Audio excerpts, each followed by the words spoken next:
എന്താ സാറേ വണ്ടിയുടെ ഇൻഷുറൻസ് പോലീസിലൊക്കെ റെഡിയാണ്. ഈ പൊതുസ്ഥലത്തേക്ക് വാഹനം ഇറക്കേണ്ടത് റിവേഴ്സിലാണോ ഫോർവേഡ് ഡയറക്ഷനിലാണോ? സാറേ ഇത് ഫ്രണ്ട് ഇങ്ങനെ കയറ്റി വെച്ചിപ്പോട് നമ്മള് ഇതെന്ന് പറയുന്നത് നമ്മുടെ ഒരു പബ്ലിക് സ്പേസ് ആണ്. ഇപ്പൊ ഞാൻ ഈ വാഹനമായിട്ട് വരുന്നത് നിങ്ങൾ കണ്ടിയാണോ? ചെറുതായിട്ടല്ല, ഇതിനകത്ത് ഒരു പൊതുസ്ഥലത്തേക്ക് നമ്മൾ വാഹനം പ്രവേശിപ്പിക്കുമ്പോൾ ഡ്രൈവിംഗ് റെഗുലേഷനിൽ ഒരു നിയമമുണ്ട്, അറിയാമോ? അതിനകത്ത് ഡ്രൈവിംഗ് റെഗുലേഷൻ 18 പറയുന്ന ഒരു സംഗതി ഉണ്ട്. ഒരു സ്വകാര്യ സ്ഥലത്ത് നിന്ന് ഒരു പൊതുസ്ഥലത്തേക്ക് പ്രവേശിക്കുന്നത് റിവേഴ്സ് ഡയറക്ഷനിലായിക്കൂടാ.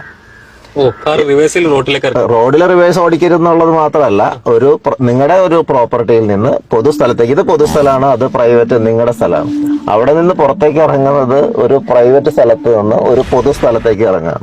പൊതുസ്ഥലത്താണ് നമുക്ക് ചില മര്യാദകളുണ്ട്. കാരണം അവിടെയുള്ള ആളുകളുടെ ജീവൻ സുരക്ഷ എന്ന് നോക്കേണ്ടത് നമ്മുടെ ബാധ്യതയാണ്.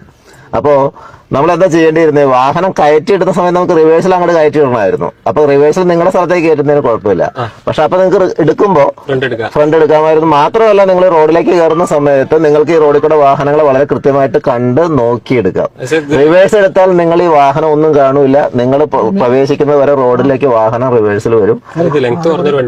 ലെങ്ത് കുറവാണെന്നുള്ളതല്ലല്ലോ, ഇതൊരു ഇടുങ്ങിയ റോഡാണല്ലേ.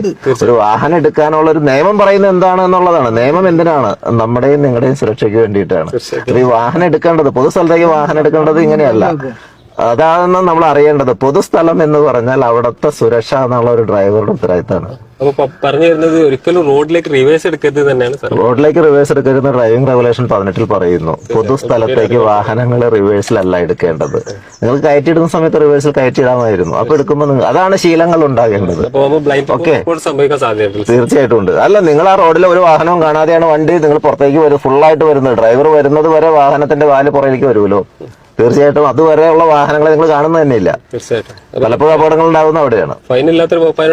അത് ഫൈൻ ഇല്ലാത്ത വകുപ്പല്ല, ഡ്രൈവിംഗ് റെഗുലേഷന്റെ വയലേഷനാണ്. അതിന് പിഴയുണ്ട്. പക്ഷെ പിഴയുടെ അപ്പുറത്തേക്ക് ഇത് ശ്രദ്ധിക്കേണ്ട കാര്യമാണ്.